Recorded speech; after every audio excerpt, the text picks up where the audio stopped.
మీరు చిరంజీవి గారికి చేశారు, బాలకృష్ణ గారికి చేశారు, వెంకటేష్ గారి సినిమాలు, నాగార్జున గారి సినిమాలు మీరు చేయని హీరోలు రాజశేఖర్, సుమన్, శ్రీకాంత్, మోహన్ బాబు, అసలు వీళ్ళు వాళ్ళని లేదు, అందరికీ చేశారు.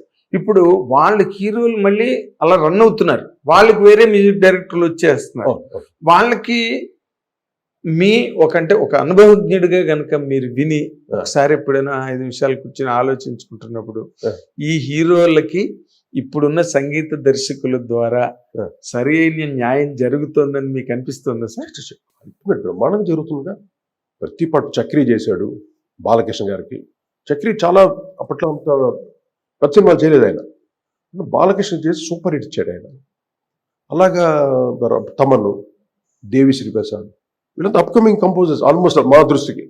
ఎటువంటి సూపర్ హిట్స్ ఇచ్చారుగా. అదంతా ఎక్కడ ఆగదమ్మా. మా పీరియడ్ అది, మా ఎరా మేము కొట్టిందంతా సూపర్ హిట్లు అంతే. అలా ఇప్పుడు వీళ్ళు వచ్చే వాళ్ళ ఎరా వాళ్ళు కొట్టినంత సూపర్ హిట్ అవుతుందిగా. కరెక్ట్.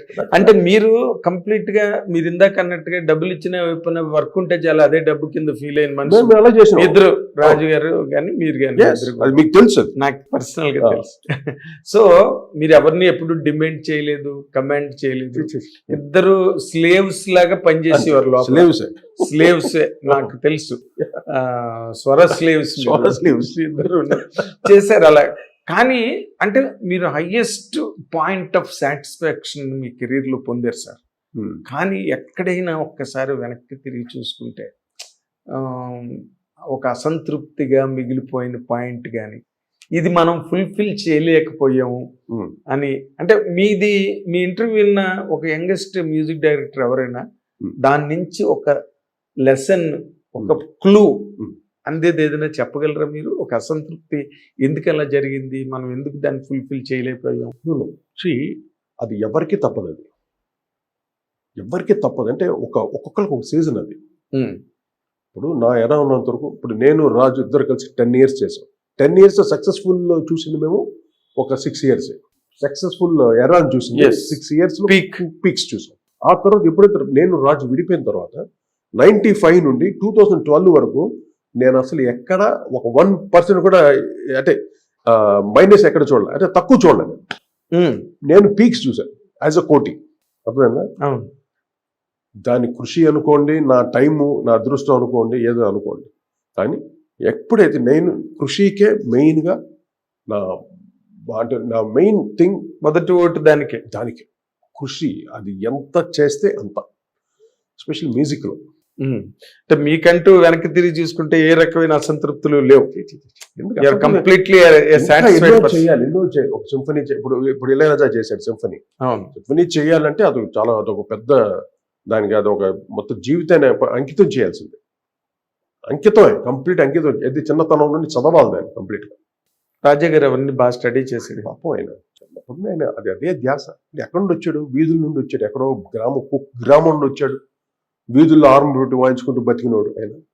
అటువంటి వాడు సింఫనీకి వెళ్ళి అతను సింఫనీ కంపోజ్ చేసి వాయింపించేది. అది ఎంత గ్రేట్! భారతదేశానికే కాదు, సంగీత ఫెటర్నిటీకే ఒక గొప్ప పేరు. ఇండియన్ ఎవరు సాధించారు? అది ఎవరు సార్. రెహమాన్ వెళ్ళి ఆస్కార్ అవార్డు తీసుకున్నాడు. కానీ సింఫనీ అనే చేసేది ఎవ్వరూ చేయలేదు. బాంబేలో లక్ష్మీకాంత్ ఇప్పుడు ప్యారలల్ ఉన్నారు కదా, is almost all eligible for symphony composing. ఒక వనరాజ్ భాటియా బాంబేలో, ఒక జెర్రీ గోల్డ్ స్మిత్ లాగా అనమాట ఆయన. They are very good composers, జ్ఞానస్తులు వాళ్ళు. But they didn't went for symphony. ఎవరు వెళ్ళలేకపోయారు సింఫనీకి. ఎందుచేతండి? అది వేరు, ఆ ట్రాకే వేరు అసలు. అవునా? ఎందుకంటే మీరు డబ్బులు ఇస్తే వాయించే మ్యూజిషియన్స్ ఎవరు ఉండరు అక్కడ సింఫనీకి. మీరు రాసిన నొటేషన్ని ఒక 10 మందో 12 మందో మొత్తం దాన్ని చూసి ఏంటంటే థియరిటికల్గా ఎట్టుంది, దీని రేంజెస్ ఎలాగ ఉన్నాయి, సర్టిఫై చేస్తున్నా కానీ ఆర్కెస్ట్రా ఫస్ట్ వాంచరు దాన్ని. మరి ఇక నువ్వు వచ్చేస్తాను 10 లక్షలు ఇస్తాను రా, 1 కోటి రూపాయలు ఇస్తాను, తీసుకోదు, కొట్టేద్దాను, దొబ్బనే దొబ్బదాకా. అటువంటి ప్లేస్లో ఈయన ఎప్పటి నుండి స్టడీ చేస్తున్నాడు? దాదాపు ఒక 50 సంవత్సరాలు 60 సంవత్సరాలుగా సింఫనీని, అంటే school western notation, organization, arrangements అన్ని స్టడీ చేస్తున్నాడు ఎప్పటి నుండో. ఆయన గోల్ ఏంటి మనసులో? నేను సింఫనీ రాయాలని గోల్. అలాగా సింఫనీ రాశాడు. అది ఎంతవరకు సక్సెస్ అయిందో నాకు తెలియదు, అది వదిలేద్దాం. కానీ అంతవరకు వెళ్ళాడు, అంత రీచ్ అయ్యాడు రీచ్ అయ్యాడు కదా. అదే లండన్ ఫిల్ హార్మోనిక్ ఆర్కెస్ట్రా వాయించిందంటే సరే, వాళ్ళు ఏది వాయించినా సింఫనీ వాయిస్తారు వాళ్ళు. మామూలు ఇళయరాజా పాటలు వాయించరుగా, సింఫనీ వాయించారు. కానీ ఓకే, ఆ రోజు ఆడియన్స్ కూడా ఏంటంటే నాకేమనిపించిందంటే యూరోపియన్స్ ఎవరు లేరు, మొత్తం తమిళియన్సే ఉన్నారు. సింఫనీ రాయల్ ఫిల్ వాయిస్తూ ఉంటే ఎక్కడ రాయల్ మంచి ఆడిటోరియం అది, ఆల్బర్ట్ కాదు లండన్ వేరే ఏదో మంచి ఆడిటోరియం చేశారు. ఒక్క యూరోపియన్ లేడు అక్కడ ఆడియన్స్, వాళ్ళు కదా ఎంజాయ్ చేయాలి. బట్ వాళ్ళకి కొత్త సింఫనీస్ వాళ్ళు వినరు, no doubt at all. But ఇది ఒక అచీవ్మెంట్ ఇళయరాజా గారు. ఈ సింఫనీని విని ఒక వైరల్ అయ్యేంత విషయం కాదు అది. ఐ కెన్ సే బ్లంట్లీ, నేను ఎన్నో సింఫనీస్ విన్నాను. ఆ సింఫనీ ఎక్స్ప్రెషన్, ఆ లైఫ్, ఇదే వేర్.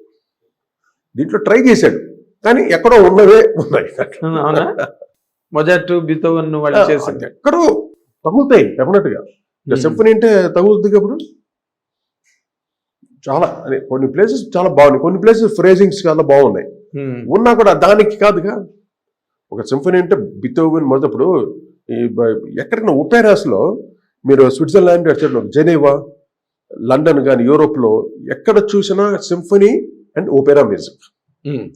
అక్కడ రాక్ మ్యూజిక్ అసలు ఎలా వచ్చారు అక్కడ. ఎస్, అదంతా కరోనా కొడుకులు బాదుకుంటుంటారు ఒక సైడ్లో. బట్ సింఫనీ అనేది, ఒపెరా అనేది చాలా లైవ్లీగా ఉంటుంది. ఆ అరేంజ్మెంట్స్ కానీ, ఆ సౌండింగ్ కానీ ఎంత బాగా ఎంజాయ్ చేస్తారండి వాళ్ళు అసలు మ్యూజిక్ని.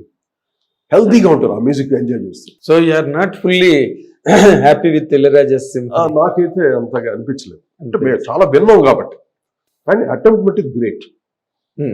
ఎవరు రాయలేదు ఇంతవరకు సింఫనీ రాసి సింఫనీ ఆర్కెస్ట్రా వాయించలేదండి ఎవరు భారతదేశంలో. అది గ్రేట్ కదా, అదొక్కటే. అంతే, అదే చెప్తున్నాను, అది great Ilaiyaraaja. No, take the same.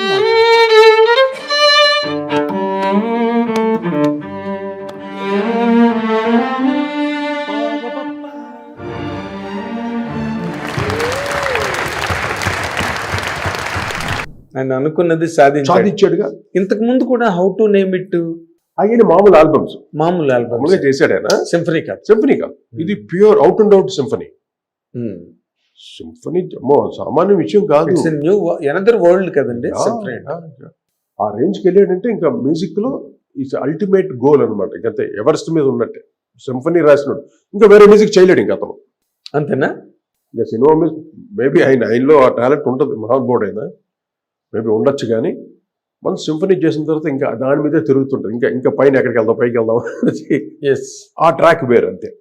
Hit TV app, ఇందులో short news, live news, entertainment shows, movies, digital magazines తో పాటు మీ జిల్లా వార్తలను కూడా ఫ్రీగా చూడొచ్చు. అంతేకాదు, కేజీ నుంచి పీజీ వరకు విద్యార్థులకు స్కాలర్షిప్ కూడా అందిస్తున్నాం. ప్రతి వారం 10 మందికి లక్కీ డ్రా ద్వారా ఒక్కొక్కరికి 10,000 రూపాయలు అందిస్తున్నాం. ఇంకెందుకు ఆలస్యం, వెంటనే హిట్ టీవీ యాప్ ని డౌన్లోడ్ చేసుకుని ఫ్రీగా ఎంటర్టైన్మెంట్ పొందండి. Hit TV app. Hit TV app. Please download hit TV app. Hit TV app ని ఫ్రీగా డౌన్లోడ్ చేసుకొని ఎంజాయ్ చేయండి. మీకు నచ్చిన ఎంటర్టైన్మెంట్ కోసం హిట్ టీవీ యాప్ ని ఫ్రీగా డౌన్లోడ్ చేసుకుని ఎంజాయ్ చేయండి. హిట్ టీవీ యాప్ ని డౌన్లోడ్ చేసుకుని ఆస్వాదించండి, ఆశీర్వదించండి. ఇంతమంది సెలబ్రిటీలు హిట్ టీవీ యాప్ ని డౌన్లోడ్ చేసుకోండి అని చెప్తున్నారంటే ఎంత మంచి యాప్ ఆలోచించండి. అమెరికా అమెరికా అమెరికా అమెరికాలో చదవాలనుకునే వాళ్ళకి విశ్వసనీయమైన పేరు మన శౌర్య కన్సల్టెన్సీ. UK లో 1 year masters, UK లో 1 year masters, 2 years work permit up to 5 years visa. Contact Saurya Consultancy. Contact 89851 89851.